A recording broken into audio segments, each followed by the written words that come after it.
Greetings, YouTubers. This is Meeker's Adventures, and I'm here to tell you about a new little product of mine called the Royal Sovereign Coin Sorter.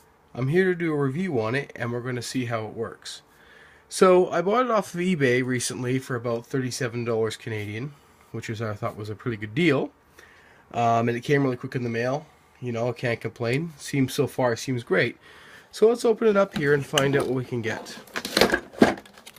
Royal Sovereign was given 4 out of 5 stars on certain places, so I figured I'd give it a try and see if I'd really like it. So what happens here is, I guess this comes with a wheel, as you can see here. And I'm going to put this over here, just the box, nothing special. And it comes down like this. Pretty simple. Wheel, you just turn it till it goes in, like so. Very simple. Basically, it's a very simple design. Pretty happy about that because, to be honest, I don't like a lot of complicated things. And who does? So, basically, the coin tray comes down here. As you can see, it has the multiple coins, 1, 2, 3, 4, for quarters, nickels, dimes, and pennies.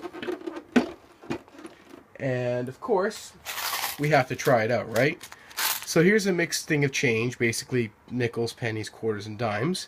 I will let you know now, I actually did already previously try this, so I do know the outcome, which I will show you.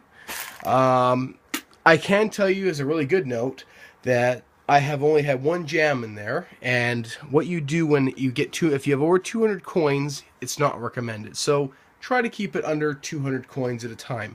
I tend to think about 50, to be honest and realistically, so that's something definitely you want to do. So basically, you drop them in, and normally you just do it like this. Basically, you're doing it clockwise, and then change will go in. However, just be aware, if it does jam, you must go counterclockwise, just a little bit. If you go too much, what happens, and I will show you this, they will come out into the tray, into the quarter slots. So that can be a bit nerve-wracking if you're busy doing stuff. But on the second point, it means you went too far. You don't need to do that. So let's give it a try here and see what happens. So pennies, nickels, quarters, and dimes. Now, I did find also one other thing to mention. Canadian coins, I find, are slightly, at least in my opinion, are slightly smaller than the American nickels, for example. So I'm gonna take out a nickel, like this is a penny tube, right? No big deal, standard tube, you know, right? This measures up supposedly on the top here. So you get that right there. Basically, it's supposed to be here. That's actually incorrect, and I'll tell you why. Because when I counted up all the coins, for example, let's see if we can pull one out here. The nickels, here we go. Actually, 40 nickels is right here. So as you can see, there's a difference of at least 1 or 2 nickels. So this is either calibrated to American currency, which I'm fairly confident, or currency very similar to it. As the Canadian currency, which is what I have, this is basically 40 nickels. So bearing in mind that, you definitely need to mark your rolls on the top of these plastic rolls, because what's going to end up happening is you're going to have either 1 extra nickel in the roll, or you're going to have 1 less. So you don't want to be shortchanged or not give enough. So definitely you guys want to know that. So basically it's pretty simple. We're going to just dump them in like so. Again, that's maybe about too many quarters, whatever. So this is all you do. Let's put that over. As the coins come out here. Whoops. That's my fault. I didn't push this in far enough, so I'll put that back in. Perfect. You got to be fully leveled.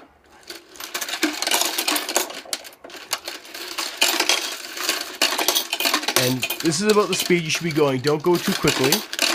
As you can see, so far so good. Oh, I feel there's a little bit of resistance there.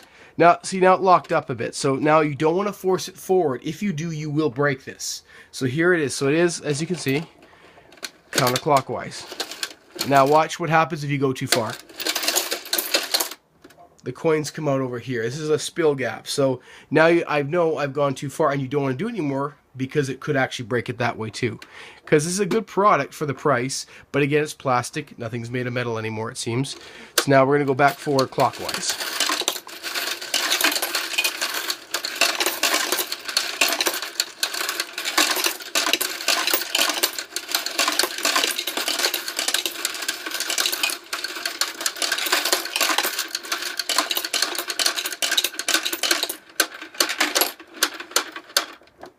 Voila. Now, as you can see, the rolls, these are, as again, because I backed them up here, as you can see, because it backed up a couple of their coins. All the coins tend to spill, I find, into the quarter, into the spillway there. So that's something to watch out for if you do counterclockwise it to get a jam out. So as you can see, here are some mostly American. I did mix Canadian American just to show. So here you go. So it's about halfway. So that's about $1 in nickels.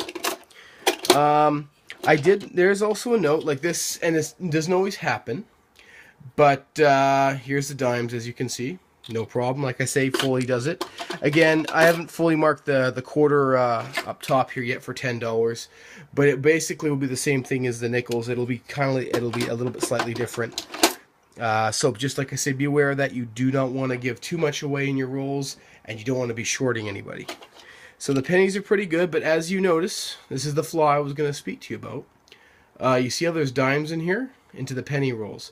I found this multiple times. Every time I've tried, I end up getting this issue. The dimes always seem to go partially, I'd say 20% of the time, into the penny roll casing here versus the dime roll. As you notice, it's not vice versa. You're not going to get pennies into that. I'm assuming it's because they're very close in size, as you can see. And sometimes I guess the slot that they have for the pennies and dimes are so similar that they just tend to go in. So as we can see, so that's probably the only con so far that I can find in this that I can think of. Other than that, I find this thing to be really great. I've used it a lot. Depending on what you're using, like realistically, if you're a coin roll hunter, for example, you could actually make it simpler for you. If you're going through, say, $500 for the pennies, you actually wouldn't need this product, because all you have to do is get a piece of wood or something where it's drilled out, or whatever you want, where it says 50 pennies. So all you have to do is put the pennies in until it fills up, and you got 50 pennies. That's actually really good. It's more effective than this is. However, for spare change, or you just want to have more fun doing it, yeah, you can do it this way too. It's not a big deal. I prefer to do it the other way, actually, because it's quicker, because I can just put the pennies in, push them quicker than even this thing. But this thing to me is awesome, though. I really do like it. Again, it separates all the coins, especially if you have spare change, or if you're in a business and you're like, I'm not going through these coins. Why should I? Right? You're going to dump them in here, and you can do double what I did for coinage. But when you do that, again, it says no more than 200 coins. I tend to do 50, you do 100, but if that is the case, when you're turning it, kind of just put your finger in here, and it moves the coin slowly in, and it helps it prevents it from jamming, because you don't want to break the props inside, right? So basically, it's a pretty simple product, and just for fun, I'm going to put back the couple dimes and pennies. We're going to roll her again. Again, see? So we're going to try it again, see if they separate. Now again, so far so good. They're all going in the right spot. Let's see if we can't get a hat trick here. Wow, look at that. They all went in the correct spot, as far as I can see. Yep, all the pennies went in. So again, it does happen, though. I have tried that multiple times. It does do it. So basically, just be aware of that. But don't be too upset. If that's all that's wrong with something that's really cheap like that, I wouldn't worry about it too much. Like I say, dimes, no issue. Nickels, no issue. Quarters, no issue.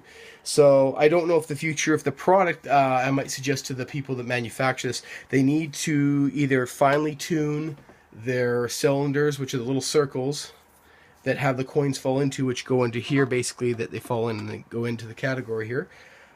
They should maybe consider finely tuning them, because that is a very common problem when you have dimes and pennies. Like I say, as you saw, it's about 20% of the time it's going to happen. So other than that, like I say, just a great little machine. I think it's really adorable. I think that it's lightweight, it's compact.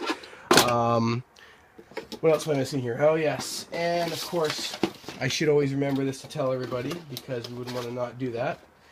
Always have your manual ready. Even though this is literally a child knows what to do. You push it in, you flip down the flop, and that's it. So anyway, keeping it short, and yeah, so it's pretty good. It's just like this. You pull it out, back into the box. Voila. Alright, well that's it for me. I hope everybody enjoyed this video. Please like and subscribe. I'll be doing a lot more review videos. I be aware, anything I test, I actually do use. So for my coin roll hunting and other purposes, I do use it. I will have a couple other products coming out in the future that I will going to be testing more for my coin roll hunting, and I'm going to make some videos on it. So I hope you enjoy me then. So from Meeker's Adventures, I hope you have a great night, and keep on smiling, and I'll talk to you soon. Meeker out.